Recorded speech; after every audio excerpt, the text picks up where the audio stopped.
Are you prepared to transform your well-being? I'm Sanjay Raja. My mission is to challenge our perspectives on food, fitness, and overall health. I own a successful nutrition and fitness business based in Orlando, Florida. And through this experience, I've learned that there's no one-size-fits-all solution.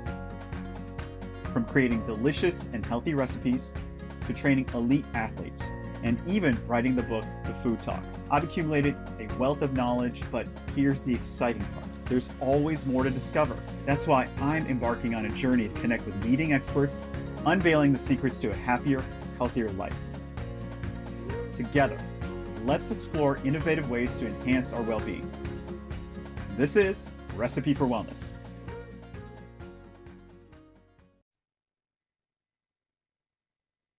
Welcome back, everybody, to another episode of our podcast, Recipe for Wellness, Season 2. I can't believe we're already here. And I am really excited about this conversation. The reason being is that I was introduced to this guest through our executive producer, and she told me some amazing things about what she's doing to change the world for the better. So we always like to connect with people who are like-minded in joining our mission. And she's going to be on Season 2 of our show. And so we're going to be recording her episode probably in July, I'm thinking. Yeah, I think that's what's going to happen. So without further ado, I am so pleased to announce our visitor here, Meridan. How are you doing today? I am well. It's Meridan, but Meridan, I'm so sorry. I keep screwing that up. I will answer to Meredith, Meridian, as long as I get to share my passion and my mission with you all. I will pretty much answer to anything. So, my apologies. I gotta get this right, but I found out about you through our executive producer, and she said some amazing things about you, about what you've been doing, how you built this amazing company that's changing people's lives. So you are a nutritionist, you are a health coach, you're going to be a soon-to-be published author. Is that correct? That is correct. Excellent, excellent. So tell us your accolades, because I'm sure you could do a much better job than I can. And tell us who you are, what you're about, and how you're changing the world. So you could call me your wellness wingman if you wanted to. In the world of having a master's degree in nutritional science, emphasis in health promotion, registered and licensed dietitian, all the things that you need to be able to discuss, hey, how do we fuel our bodies? But combine that with 30 years of experience working with real people in the trenches, trying to find practical solutions for busy people, working people, people with, kids and stressors, and trying to navigate what is, I feel, a very stressful time in our world right now, where health is more important than anything else I can think of. So I am your BFF in this arena. I love that. I love that. We all need somebody we could trust. And that was kind of the impetus for creating our show, is to be a one-stop shop for people to come to us and say, "Hey, what do you think about this?" And then it just kind of grew in our movement from there. So we have a similar background, because I started in health and wellness a long time ago. And I started my company in 2011, fitness nutrition, expanded services out. And then, long story short, wrote a book, became a speaker, and got the TV show ultimately. So every single coach I've talked to has had that moment, that epiphany of, I need to become a coach and educate the world on my message. What was your moment? What was your epiphany? What hit you that made you go down this path? I actually was graced with a colleague maybe 20 years ago, and had an opportunity to speak in front of a crowd. He was there, and he said, "You're kind of a butterfly."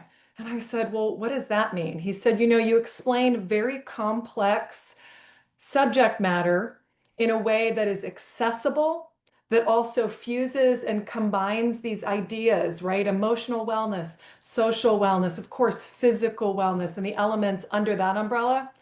He said, "You combine these really well in a way that people can actually wake up the next day and implement a few changes. They don't feel like they have to learn a new language. They don't feel like they have to grow an organic garden out back, although I think that's great.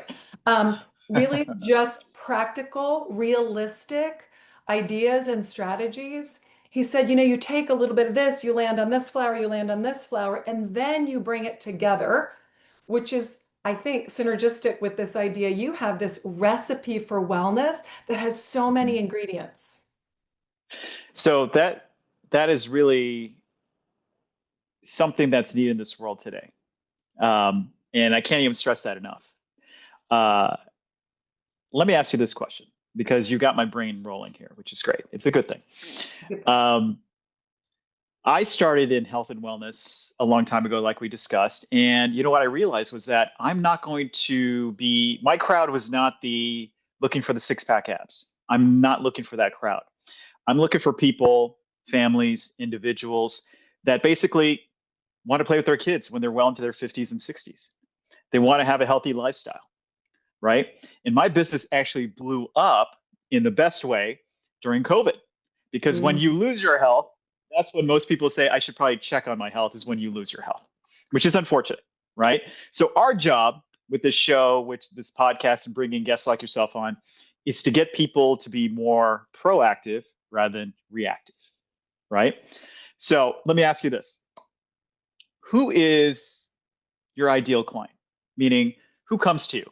What kind of questions do they ask? And what makes you so different from all the other health and wellness coaches out there? Because there's a million of them out there, right? So what sets you apart and how have you been so successful in what you've been doing?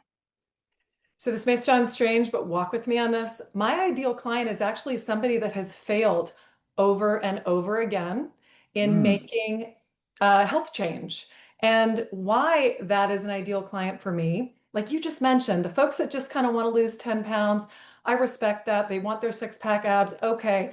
But I'm invested in that greater quantity and quality of life. mhm. And I think when we use every tool in the toolbox and we use it wisely, and we recognize that you are such an amazing individual, so we can get there 1,000 different ways. And because of my expertise and just my own curiosity and willingness to research literally nightly what's out there for science and possibility, that client, whether they're a mom, a dad, a grandparent, if they're ready for change, and they will let me come alongside them and we try some things on together. And then we see, hey, how did that work? Trying on a new pair of shoes, you walk around in it for a little bit. And then we say, yeah, this worked, this didn't. For this chapter, what do we need to do to support you? That's my ideal client because I have found that when we can put all these pieces together, it becomes a little bit more reasonable, a little bit more moderate, and thus sustainable, which is probably my favorite word. I want this to be Mhm. sustainable. You're going to put in that time, energy, and effort. Let's go. I want you to be able to maintain it. Um, and then when we pull all this together, there isn't radical overhaul in any one area. Maybe they're getting better sleep. I can help with that. Maybe we're getting, better nutrition. Fiber is your friend. I can help with that. Maybe we tap their signature strengths so they can really appreciate what's possible, what capacity they have, and how do we piggyback that strength and channel it into this wellness recipe. So that's a great answer. And this leads me to my next question, which is interesting. And that is, I want to see what your answer is because we're in the similar fields. What happened is that when I was at the prime of my company, and I still do it now, I still train people when I have time, when I'm not filming the show, is that they'll sign up for the services, right? And we do different types of packages and all that stuff. Here's the interesting part is that they'll sign up. We take our service fee, obviously. And then out of, let's say, 100 clients, right? 70% of them, this is the most interesting fact, will ghost you. They have Mm. ghosted me. You know why? Because I've held them accountable, right? And it's funny. My team has to call them and say, hey, we've got a session. You paid for the sessions. We've got a session. Where are you? And they either don't pick up or they'll just say, I just can't do this anymore. I just can't do this anymore. So this leads me to my question, which I find this so fascinating, which is there's a big difference between motivation and discipline. You could watch Rocky IV, that montage scene where he's training to fight Ivan Drago, right? And you can It's a get super classic. pumped up. It's a It's a classic. classic. It's the best motivational tool I've seen in a long time. But you can see that and you feel like you can run through a brick wall, right? But that is only going to last for that moment. And that's motivation. And that's what I see with a lot of people, which is they're so fired up to get in shape, New Year's, new resolution. But the discipline part keeps you going when you don't feel like going, when it's raining outside, when you just don't want to do it. How do you take a client from a motivated state and instill discipline so they're there with you to complete the journey? How do you do that? So I actually dig in a little deeper at the very beginning and come back to it, circle back to it multiple times. We take the time in the beginning to really establish a lot of really deep, like soulful, intrinsic whys. Like, why Mm-hmm. does this matter to you? What is this going to do for you? What's it going to feel like? Let's work from the positive. Um, so that we can be reminded continuously when things do get tough, when we don't feel great, when it's hard to, get up and lace up the shoes and get it done.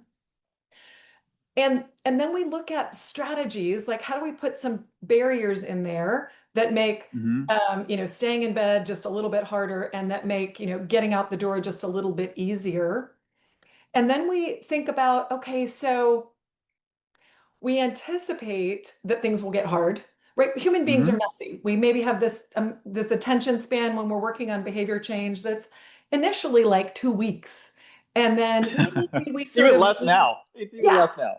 and then we lose. Sometimes we can like fully be motivated, and maybe we've got a great Mm-hmm. coach like you, who's given him a shout out. And then that 4 to 6 week mark, we get a little drop off. And so I think it's using some of the behavior change science that we're learning more about really on a daily basis to say, okay, some of these habits, how do we build them? And Mm-hmm. how do we measure progress and accomplishment? So if it's only about the scale, which is not my mission, Yeah. then it's very hard to remain motivated. But if we're looking at like energy and capacity and thinking about your ability to get down and play with your grandkids, being taking the dog on a walk and not being winded. Maybe we're looking at body composition. Maybe Mm-hmm. we're appreciating, hey, I can carry my own luggage through the airport. A lot of these amazing accomplishments really need to be reminded. We all need a little bit of that feedback. We need some of that congratulations and like, let's set another small, specific, and measurable goal. Mm-hmm. So I do professional acting as well before I got into this world. So it got me ready for the camera and had one acting coach who told me the best piece of advice. He said, progress, not perfection. Oh, that's a good one. Can Right. can I So, add to that? yeah, please. Let's Okay, do it. so I love that. I even have a workout t-shirt that says that. So yes. Mm-hmm. I have a little sign on my wall that says, do the best you can with what you have where you are. Yes, I like that as well. And so I like even the idea of, yeah, it's not going to be perfect. It may not be pretty. We may not mark all the boxes. And I believe we can still move forward. And sometimes people just need the experience, the creative help to take that next step. So you brought up an interesting point, which I really like, which is you said the common devices we use to measure success include the weight scale. And I'm in agreement with you because I think it's an antiquated tool to measure progress. Very antiquated. Weight fluctuates up and down. If you drank a lot of fluids that day, if you didn't drink a lot of fluids that day, there's so many variables to it. And people get beholden by that weight scale, right? Right. So when I was training clients, I would tell clients, I said, when we start this journey, for 4 weeks, you're not going to get on a scale. You're just not going to do it.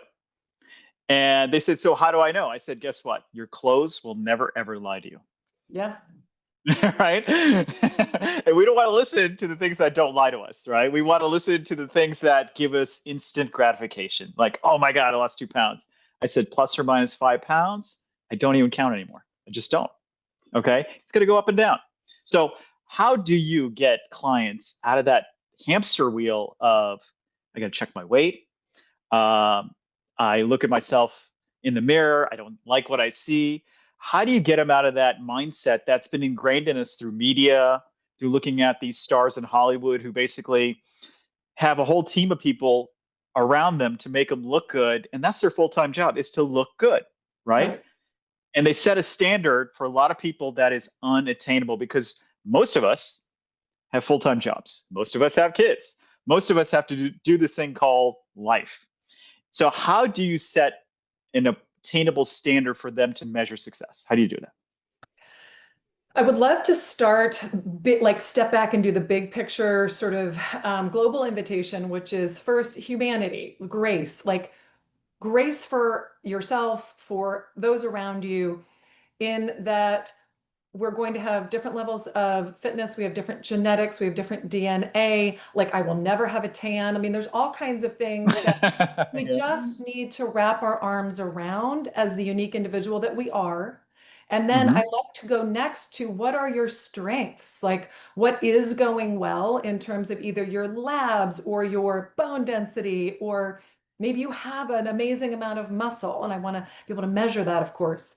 Um, but then we can kind of look at, yeah, we all want to feel maybe a little bit better in our clothes, walk with confidence, have that energy that everybody talks about. And I think you get that by pulling together these pieces of well-being, Hmm. um, by using many measures, maybe even more positive measures of change, your clothes, how you feel. Like we want to get some of those mindful moments, Yeah.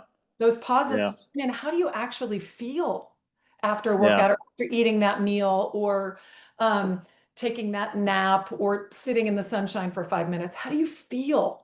We are so, Hmm. so busy. And the hamster wheel, as you mentioned, the monkey mind, like just goes and goes and goes. And that mindful pause to tune in really can help guide us to Hmm. that next step. Yes, then maybe we can look at other measures of change. We've got body composition machines that tell me about your muscle. I want to know about your bone health. Those are impactful. Those are real, um, meaningful numbers. They're data that we can rely on and build a program around. So this is a great transition point because you think about the evolution and the science behind what is healthy, right? So back when I was growing up, it was BMI. Yeah. We measured everybody's BMI and we said, oh, if your BMI is a certain range, you're good to go. But there was a huge flaw in that because bodybuilders' BMI and severely obese people's BMI, guess what? They were equivalent and they were both deemed unhealthy, right? So I get that. So we outdated that. Then it came down to cardiovascular health, right? Then we said, oh, cardiovascular health. And I'm sure you know this. There was a period of time not too long ago, almost like 6, 7 years ago, where they saw these marathon runners drop dead Yeah. and they couldn't figure it out. What they figured out was a lot of them were doing carbo loading, so their triglycerides shot way up and they were at a severely higher risk of cardiovascular disease, right? Okay, let's throw that out. All right. Then they said, okay, guess what? We are going to measure it by muscle strength. Hmm. Okay, now this started to make sense now. So specifically, it was grip strength because what they found was on average, 90% of the population cannot do 5 pull-ups, Yeah. right? So if you could pull your own body weight, then you're in a much higher, a much higher likelihood to survive. Now it's even more specific. It is the amount of muscle density in your lower body that's going to determine your longevity now, right? Those are the big So muscles. Those are the big that's dogs. right. That's right. That's right. So, you know, everything's changing so fast. We're learning so much. How do you keep your clientele? How do you keep the people who seek you out motivated? And how do you keep them educated in this process? Because it's our job as coaches to stay ahead of the curve. And so people get overwhelmed. And I think my biggest mission is that I have to cut through misinformation more than anything because you get these TikTok stars who are doing the hot dog diet or some nonsense, right? And so, how do you cut through all the nonsense, all the BS with your clientele and those who seek you out to keep them focused, keep them motivated? How do you do it? So I do feel like my job or part of my job is the ultimate filter to Mm, read the research, to look at what's out there, to get expert weigh-in, maybe consensus, as best as we Hmm. can from credible bodies.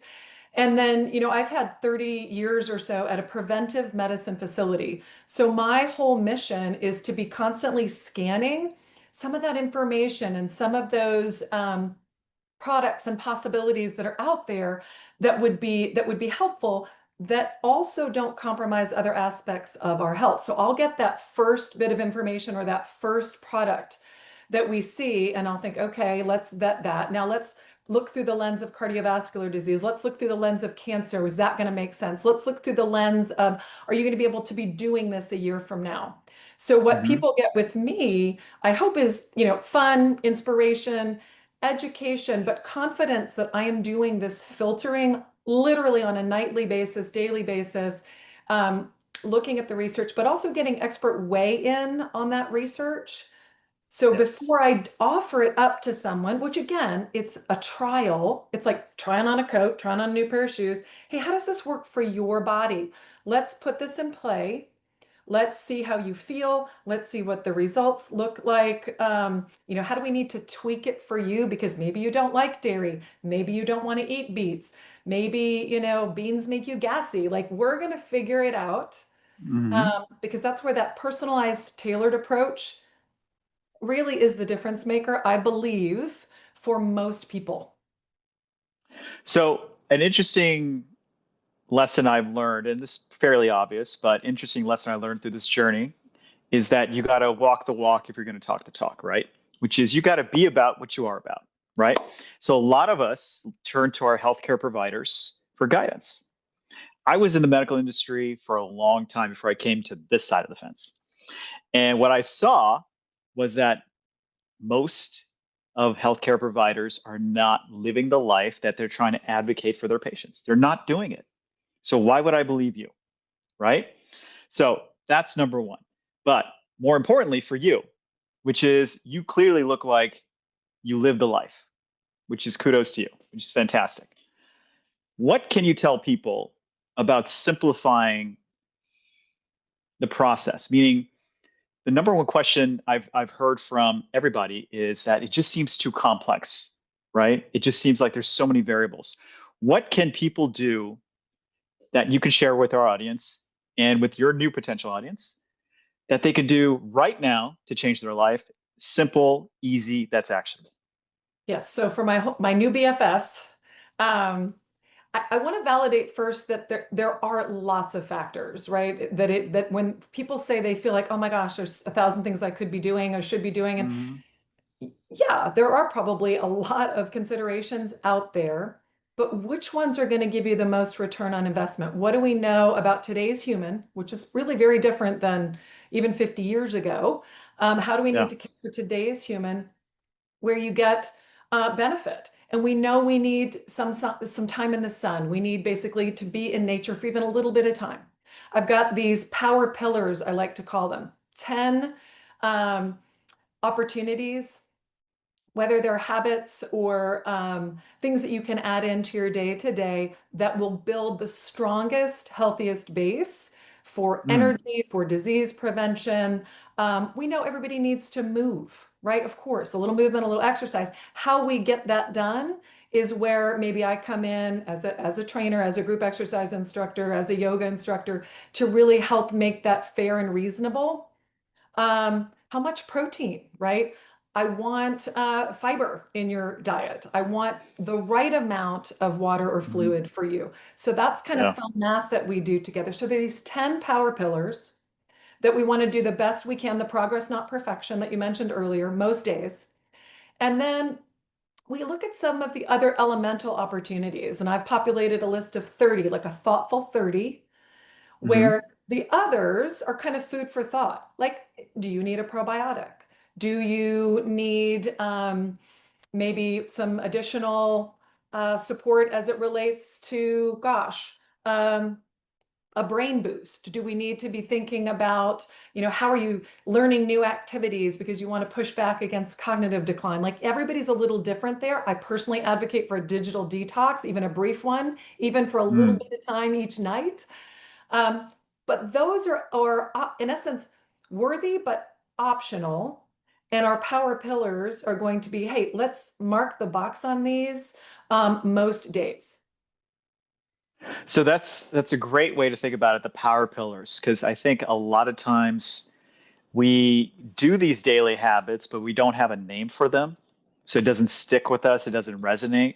So anything we can do to resonate more constantly in our brain saying, I need to do power pillar 1, 2, 3, I think that is always helpful. So here's an interesting thing that I've found, and you could share your expertise, which is physical fitness is a key component of everything we do. Movement, is so important to us. The nutritional aspect is also another one of your power pillars, which is basically, say that again. It's big. Yeah, it's very big. It's very big, right? Now, here's what I learned from season 1 of the show. I was in touch with my nutritional health. I was in touch with my physical health. What I really was neglecting was my emotional health. Mhm. And that's what I learned from season 1. And that helped me to really evolve and grow as a person. And now I'm more mindful of that. So, how do you impart that message that our brain health, like you alluded to, our mental health, our emotional health is just as important? And how do you help your clients really address those issues?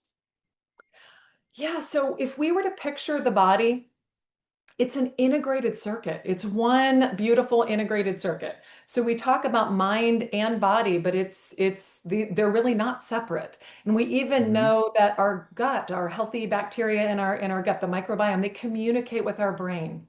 We know that in the gut, there's about 97% of our serotonin neurotransmitters, our feel-good chemistry, right? And that's communicating with our brain.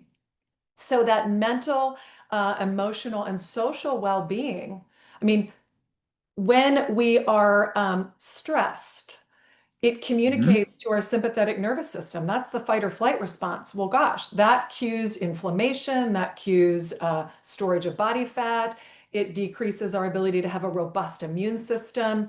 This is literally a third of our wellness puzzle. So we talk about your recipe for wellness. If we were to break Mm-hmm. it out, I would say there's this stress and sleep piece, and there's a synergistic overlap with the movement and exercise piece that overlaps with the fueling, the nutrition piece.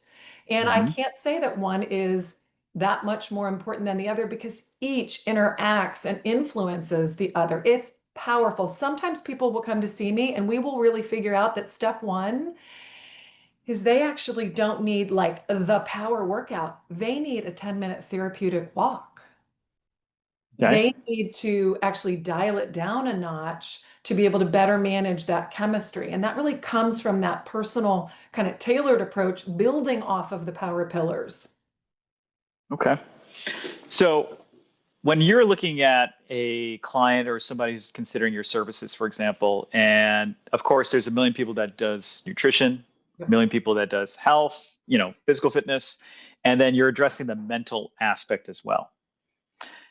Share with us kind of a success story you've had where you've changed somebody's life, because we all have one of those, and that's what keeps us going. Because for everybody out there who's not an entrepreneur, entrepreneurship is about 99 times getting a no and then getting that one yes, which motivates you to go back out there and do it again. Right. So that's how I started being an entrepreneur. And I'm sure everybody has a very similar story. But what is it? Or let me reframe. What's a story that resonates in your brain that you could share with our audience without giving away any personal information, Right. that shows a transformation that keeps you motivated, that really helps somebody change their life? And there are so many good stories. And again, I feel so fortunate to have met some of these folks, to have been a piece of their journey. Oh man. There's one woman in particular that stands out to me. And again, I mentioned that sometimes the folks that have just tried and tried and tried again and are just exhausted from the trying, when they Mm-hmm. arrive on my doorstep and we're able to say, hey, like let's take a step back, let's look at the big picture together. This one woman was able to do that. Now, like me, she's a little bit older, so challenged by stress, kid stress, and caring for aging parents. I feel that. Hmm. Challenged with chemistry, so perimenopause and menopause. Had a history of some, smoking, which we know obviously tough on the lungs and Yeah. inflammation. So there's just a lot going on for this one individual. And I know she was really discouraged, really frustrated, and not wanting to do another really radical, extreme, whatever, crazy fast for a month or exercise for 7 hours or whatever that might have looked like in the past. Hmm. And so we worked from the power pillars and literally said, hey, not only are we going to take this 30 days at a time, but I'm going to walk with you and we're going to refine it. And don't look too far ahead. Like, we're going to do this 2 weeks at a time. We made Hmm. some of her goals and what she was going to work on very clear and specific.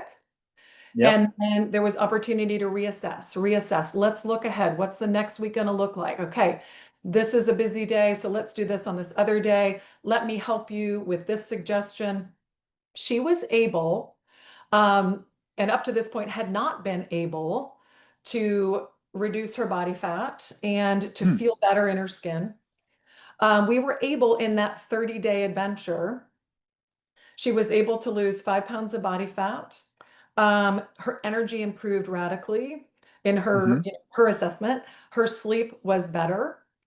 Um, you know, and best of all, in my heart, she was happier. She just, it was just kind of the endorphins, like feeling a little bit happier, feeling more confident, self-esteem up. And none of what we did was nutty.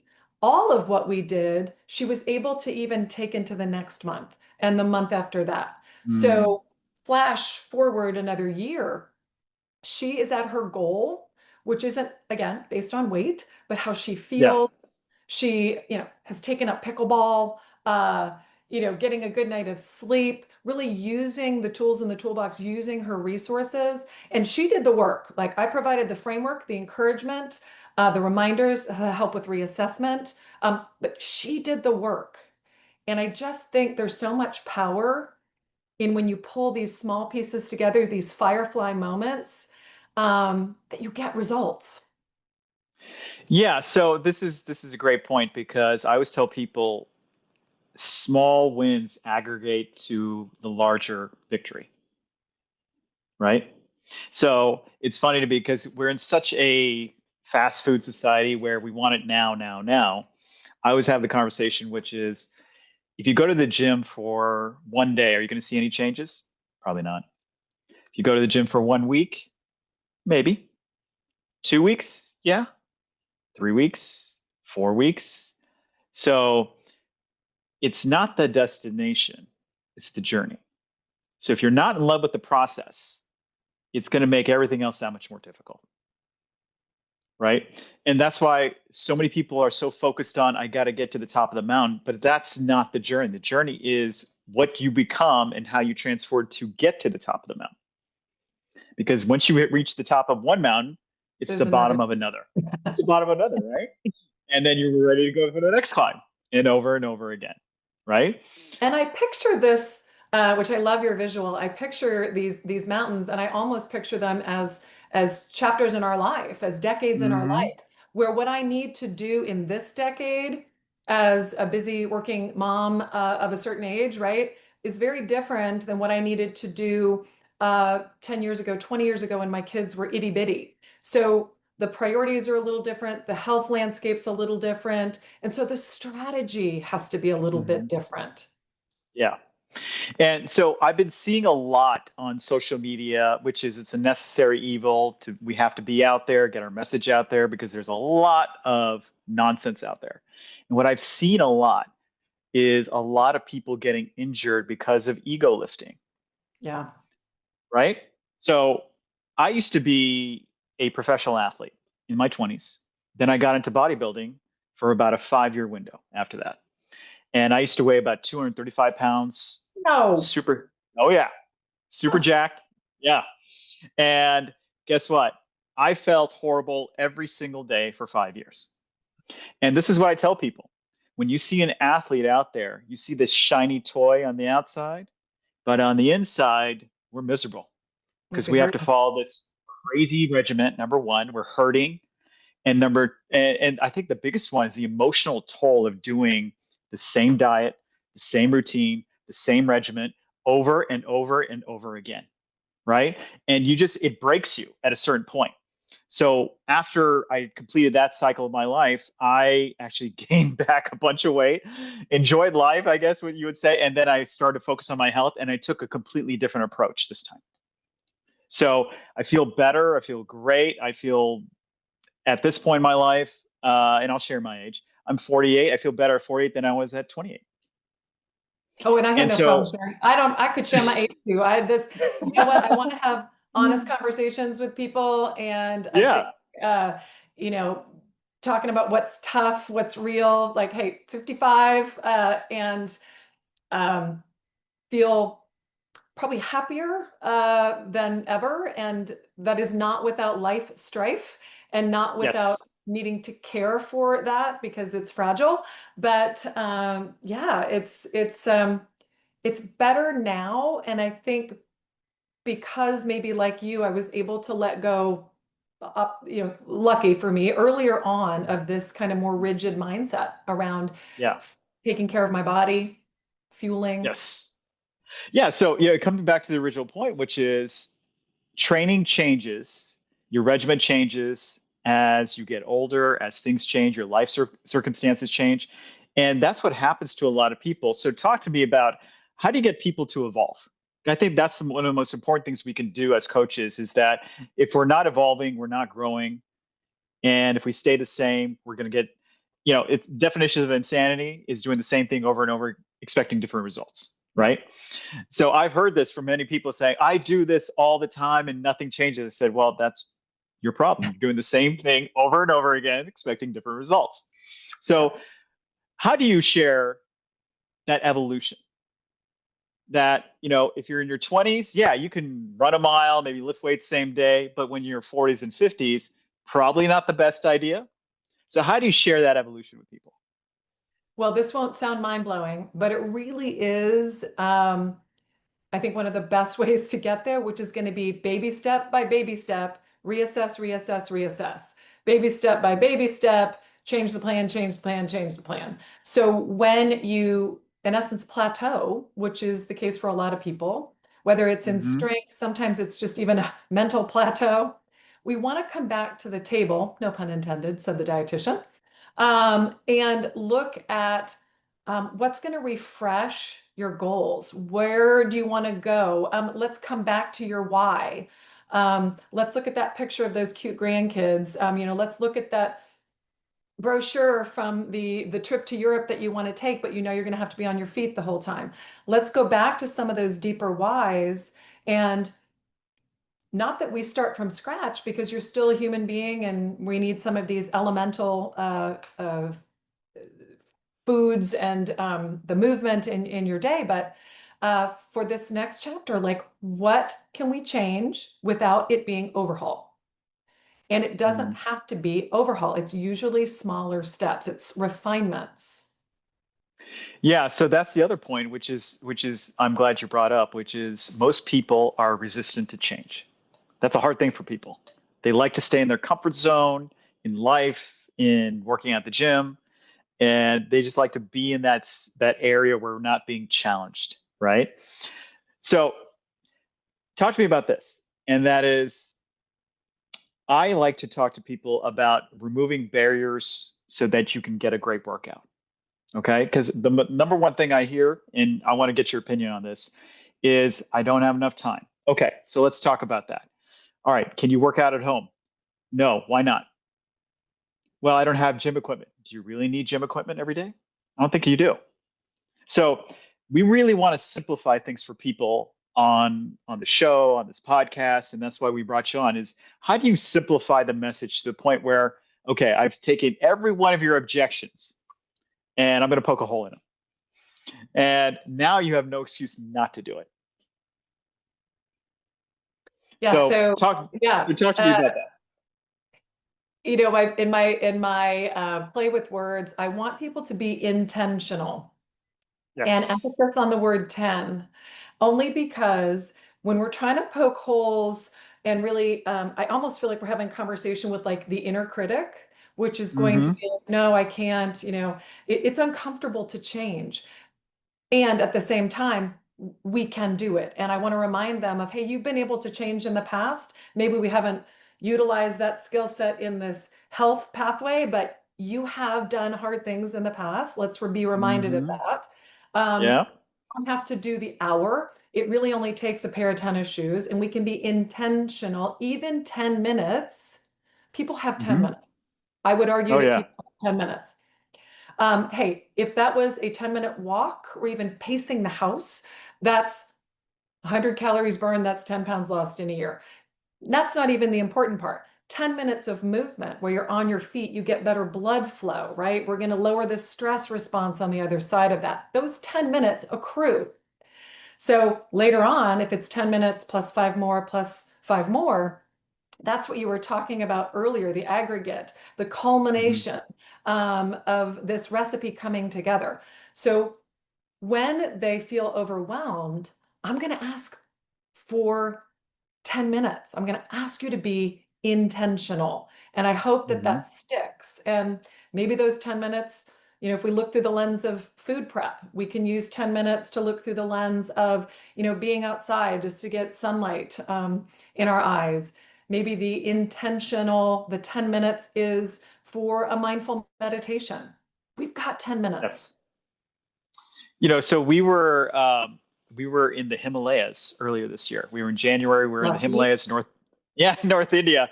I was born in India and then we moved to the States, but I've always gone to Bombay and South India. And I said, this year we're going to go to North India. And I had the unique opportunity to knock something off my bucket list, which was to chant in a Buddhist monastery in the Himalayas. And so our tour guide took us up there. He said, no cameras. I said, no problem. They let us in, and we got to sit there and chant for 2 minutes. And it was this deep throated resonance frequency that went through our body and stuff like that. It was me and my two kids. And it was one of those moments, and they're 13 years old, and I'm looking over at them. They're in the state of like awakening spiritually, which was great to Yeah. see that with the 13-year-old. And it's probably one of those few times in my life where I just shut off my brain completely, which is so Yeah. hard to do, right? So hard to do. And I think you brought that point up earlier, which is that electronic detox. And I find that to be one of the biggest challenges right now with not only kids, but with clients in general, is that we're inundated with our cell phone, TV. So many screens are in our face constantly. And that digital detox, I think, plays tricks on our mind in so many different ways. And I shared my age, but I was telling my kids just yesterday, we didn't have I was in the generation before cell phones, and we had our imagination. That's what Yeah. we had to use, is our imagination, right? That was And pretty awesome. yeah, it was And great. we were We had to bored be, sometimes. Sometimes we were bored, and that was yes. okay. But you know what that led to? It led to us moving. It led to Yeah. us using our body. Motion creates emotion, right? It led to us doing physical activities, and so I think there's something to be said about that digital detox, which is a great point that a lot of people don't bring up, and I'm glad you brought that up, is before going to bed. Take your eyes off the screen, listen to music, read a book, do something that's relaxing. And our brain is constantly moving and just replaying those images when we're looking at our screens 24 hours a day. So, Yeah, we want to invest in rest, and rest isn't yes. just bedtime. Of course, that's a big one. But Uh-huh. investing in rest is, again, could be a standing mindful pause. It could be 2 minutes of being able to be in that Buddhist temple with your sons. Hmm. That investment goes a long way. Yes. Yes. So I want to transition over to your upcoming book. I want you to talk about this book. What's about? Why did you write this book, and how does it help people? Oh man, I wrote the book. It just sort of bubbled out of me, like like effervescence. It was one of those where I think over these many years, looking at different strategies that have worked well for people, and what did we keep coming back to that Hmm. drove change that was impactful? And Yeah. I love the intuitive and mindful eating piece. And we do well with a little structure, a little scaffolding, right? A little structure. So let's like, um, you know, I love it when people color outside the lines as a concept, but I want to provide a little bit of the parentheses, a little bit of a border for people to work within. Because I know that these elements, these power pillars, this thoughtful 30, that this will enhance many aspects of their health. So they drive the bus, they're in control, they're choosing. We're working on this together as an evolution. But Hmm. to put the pieces together means that their experience doesn't have to be radical, doesn't have to feel like overhaul, doesn't have to feel rigid and restrictive. And all of the elements are not only going to support them in the now from an energy perspective, but will care for their future self. So here's these 30 years of tried and true and evidence-based strategies in a nice sort of clear, compact toolbox. And I thought, well, let me explain a little bit of each pillar. Let me give people choices underneath each umbrella. So if it Mm. was, dial down your sugar and here's some, numbers to shoot for, but like here's lots of possibilities in terms of what could that look like. So it isn't just Yeah. like do less sugar. Hey, it could look like this. It could look like this. If we cut put this much juice and this much water, like that's how we're going to dial it down. So there's some practical choices Hmm. that can be implemented. So it isn't so vague and overwhelming. That's amazing. I love that. So it's more of an interactive type of book than anything. Hmm.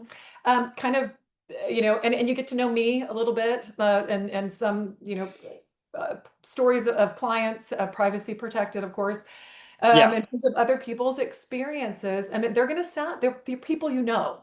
They're you, they're your sister, they're your neighbor of like, yeah, of course, I've heard that. I know that's hard. And here's what they did. And here's how that worked for them. And oh, by the way, here's the evidence that supports that. So you can feel extra confident in investing your valuable time and energy in that. I love it. So when can we expect that book to come out? So optimistically at 2026, but the program elements are available now. So it's just the Okay.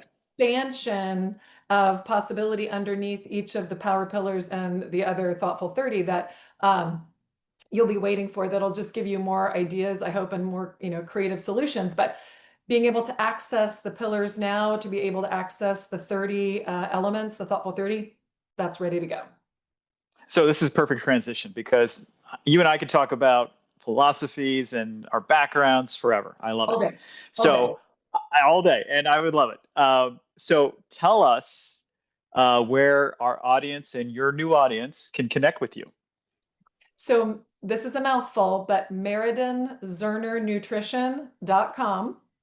Okay. And if it's easier, you can even just email me at Meridan at mznutrition.com. Just M like Mary, Z like zebra. My name, Meridan, Meridan.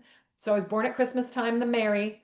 Dan, my father's name is Dan. So if you remember Mary Dan from that story, Meridan at mznutrition.com.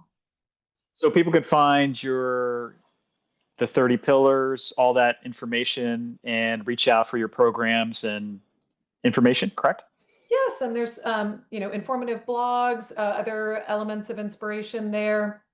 Um, and research bites, shorts, so you don't have to read the entire research article. We'll boil it down to a bumper sticker for you. Things that you can use in your day-to-day or share with family. So that's all there. Okay. And then are you going to be making any other appearances outside of us filming you on our TV show? Are you going to be making any other appearances that people should follow you?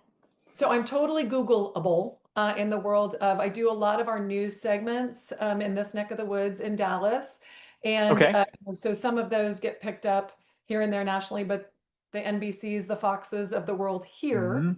Hmm. Um, Additionally, some of our radio. trying to think of what's coming up. What's coming up? I've got some keynote lectures. I love to get out there and speak because I like just the in-person energy. Oh And so yeah. definitely something that lights me up and it gives me a chance to share my passion. And that passion is now my purpose in terms of Hmm. helping people along this health journey. Well, folks, you saw her here at this stage of the game. We're going to be in Baja, Mexico in July, where we get to meet our guest here and do her segment. So she's a rising star in this field, and she has such an important message that we wanted to share with everybody. So I can't wait to meet you in person and film your segment in lovely Baja, Mexico. Uh, but in the meantime, she did share her website. Say it one more time for us so that audience can remember. Meridan Zerner Nutrition.com. Excellent, excellent. So, everybody, thank you again for joining us on another podcast episode of Recipe for Wellness. Our TV show season 1 is out. It's hitting different markets as we speak. So please check that out on all PBS affiliate stations. And I'm going to tease the fact that we are in negotiations with larger platforms as well, which we can't talk about, but we're going to share some great news about that as well. So thank you again for your time. I really appreciate it. I think the audience got a great deal of information. Check out the podcast. It's on all the major podcast platforms, and we will see you again for another episode.